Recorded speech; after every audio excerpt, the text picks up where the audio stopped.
Okay, ఇంకా fit అవుతాం. Next one poster jumping. ఇది 20 to 30 seconds 3 రౌండ్స్ చేయాలి. 20 to 30 seconds 3 rounds. Long inhale, long exhale. After slowly relax. Just ఒక 20 seconds relax అయ్యి మళ్ళీ second round continue చేయాలి.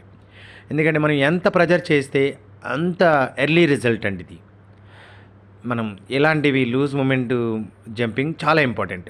మనం స్ట్రెచ్చింగ్ మూమెంట్ చేసాము, కొన్ని లూజ్ మూమెంట్ చేసాము, మళ్ళీ again stretch movement. Next one sitting పొజిషన్లో పశ్చిమోత్తాసన, వ్యాగాసన. Okay, one side front forward, one side twisting. ఈ విధంగా inhale, exhale, long inhale, long exhale. Breath విషయంలో నో కాంప్రమైజ్. గాలి తీసుకోవటం, గాలి వదలటంలో నో కాంప్రమైజ్ అండి. కంపల్సరీగా బాడీ కన్వీనియంట్గా బ్రీత్ ఇన్, బ్రీత్ అవుట్. గాలి తీసుకోవడం, గాలి వదలటం మిస్ చేసుకోవద్దు ఎక్కడ కూడా. So next one